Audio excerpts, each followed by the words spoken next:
Hey guys, what's up and welcome back to my channel. So today we're gonna read a few creepy stories from the subreddit Let's Not Meet, where people have really creepy encounters that frankly sometimes give me nightmares. So we're gonna get into that. Every story that I am gonna read has been approved by the author to be read on here, and it will also be linked down below in the order I'm going to read it in. To put this into context, I'm an 18-year-old girl living in New Zealand. I suffer from anxiety and shut down in stressful situations and become rather overwhelmed when I'm not sure how to deal with something. This story happened yesterday whilst I was waiting at my bus station to catch a bus home. I'd had a long day at work and my legs were in pain, and all I wanted to do is get home and watch some YouTube in bed. It was getting dark and the sun was almost completely down. As I was listening to some music in a rather deserted area of the bus station, a man considerably larger than myself sauntered up and sat down directly next to me on the bench, which I didn't think much of. To put this into perspective, I'm roughly 55 kilos. He must have been at least 100 and could have easily overpowered me. I noticed out of the corner of my eye that this man was staring at me and began to feel a little uncomfortable, but pegged it up to him looking at my mask. It's rather nondescript and just black. I ignored this and acted busy on my phone to avoid talking. As I said, I had a long day at work. The man began to talk and I pulled out my AirPod to listen to what he was saying to me. The AirPod fell and landed on the ground, to which he picked it up for me, held onto it, and stared at it for a few seconds before handing it back to me. I was already getting bad vibes from this man. The conversation went something like this. "Your eyes are beautiful. Did you get them from your mom or your dad?" My mom, I guess. I kept my replies short to try to signify I wasn't in the mood for talking, but he continued. "What bus are you catching? Where do you live?" I laughed nervously and told him I didn't feel very comfortable sharing where I lived, but I told him it was farther up north. He then said, "Why? It's not like I'm going to rape you. Isn't it really fancy up there?" This is where I began to feel seriously uncomfortable and began to shake. He asked me if I had a boyfriend, to which I said yes, and he proceeded to ask if I planned to marry him, to which I laughed and said yes. "Oh, it kind of sounds like you're just rooting him. Are you sure you want to marry him?" I was shocked and looked at him before telling him again, yes, I do plan to marry my partner. "How old are you?" I don't know what came over me, but I told him I was 21 to try and come across that I was old enough to stand up for myself. "Are you on the pill?" "I'm sorry, I don't feel comfortable sharing that and don't see why you need to know that." "Oh, so you use condoms instead, eh?" I wanted to walk away, but I was grounded to the bench and couldn't move a muscle if I tried. I was uncomfortable and confused as to why he was asking these questions. "Do you have someone waiting for you at the bus stop or are you walking home? How far do you live from the bus stop?" This is the question that made everything click into place, and I realized this guy has a malicious intent. He's not being friendly. This guy is going to follow me home and either rape me or kidnap me. I started to really panic and started desperately looking for onlookers. A young man, possibly my age, walked out of the public bathroom last and had overheard this conversation and was looking at the predator rather skeptically. I knew then I'd at least have someone to help if I just asked for it. I didn't. By this point, I recalled a video from r/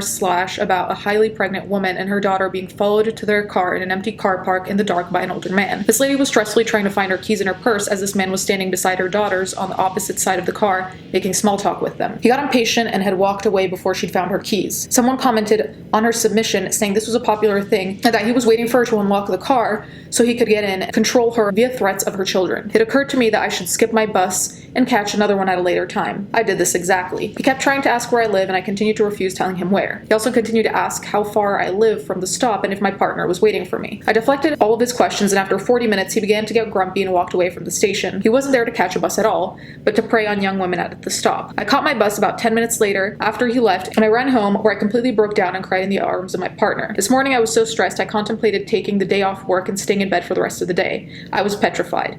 I didn't. I'm at work posting this. After that, I've decided that perhaps r/Let's Not Meet. That is very creepy. I am glad that there was an onlooker that was kind of paying attention and noticed that something was wrong, because I think that at least gave a tiny bit of support to feel like you're not completely alone. So if you want to reach out to someone you know that they're already kind of paying attention or noticing that someone's being weird towards you, if not completely inappropriate like this man was. All of these questions weren't even subtle. I don't even know how this man felt that comfortable saying these things in public, knowing that there were people around, but I guess some people are just brazen like that, especially if they do it often or really want to intimidate people by making them feel like they can't be stopped or something. Either way, I'm just glad that she remembered what she read and that none of this turned into something far more grim. When I was in 8th, 10th grade, I was extremely involved in the small building server.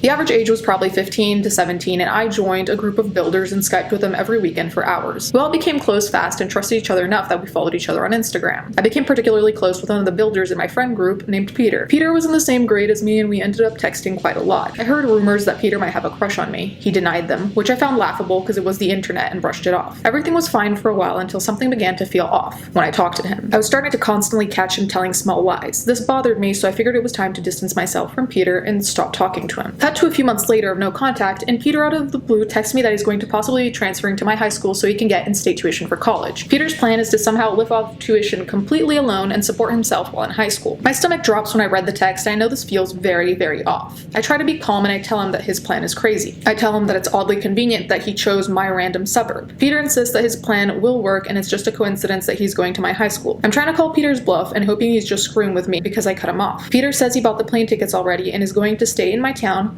and to visit some high school in the area. Fear washes over me and I realize Peter definitely has some very unhealthy attachment to me. Peter was not bluffing. To my horror, he posts a picture on Snapchat at the airport. Peter asks to meet up while he's there and I of course decline. Later, I see on his Snapchat story that he's taking a tour of my high school. Peter is taking lots of videos and pictures, probably hoping that I can see. Luckily, I'm stuck at home with pneumonia. I spend the next few days on edge and afraid he was going to ring my doorbell at any moment. Luckily, he was not smart enough to find where I live and he flies home and does not follow up his plan. The baffling part was none of my old group on the Minecraft server thought he was doing anything creepy.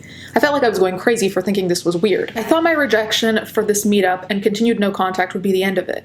But about 2 years later, and I just committed to my dream college, I still stupidly followed Peter on social media because I wanted some warning if he came to my area. Once again, Peter did. I see him posting in front of the library at my college with the caption saying, "Transferring here is definitely the move." Cut to a few months later, Peter finds out I had a boyfriend and directly contacts me for the first time in 2 years. He asks strange questions like, "Will he protect you?"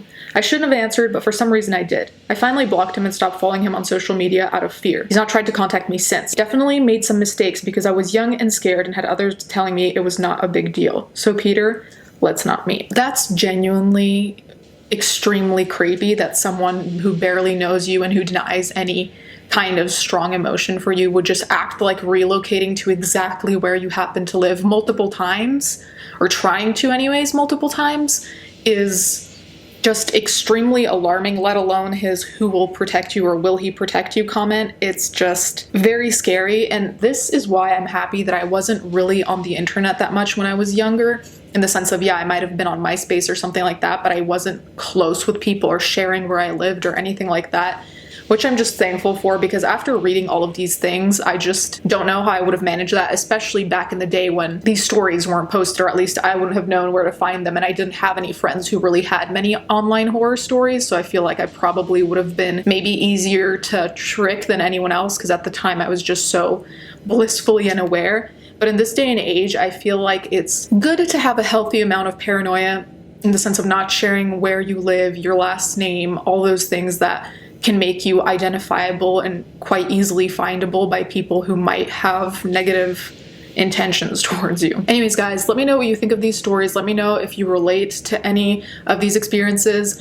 I personally had an experience when I was younger that is kind of similar to the second story I read, where there was an individual that I knew who wanted to move from one side of the country to the other in order to be closer to me, but it was someone I knew in person. I just wasn't close enough to them to mandate that kind of thing. Thankfully, he didn't, but needless to say, he has been cut off since then. I think a lot of people, no matter what you identify as or wherever you live, I think a lot of us in public or on public transport have had very strange people come up to you and try to start conversations. And granted, sometimes it's just someone who might be a little bit different, a little bit weird, but there are some times when people ask the types of questions like the first story, where you start to wonder, okay, are they asking these questions just because they might not know how to read social cues, or is this someone who actually is trying to plan something or is trying to feel me out?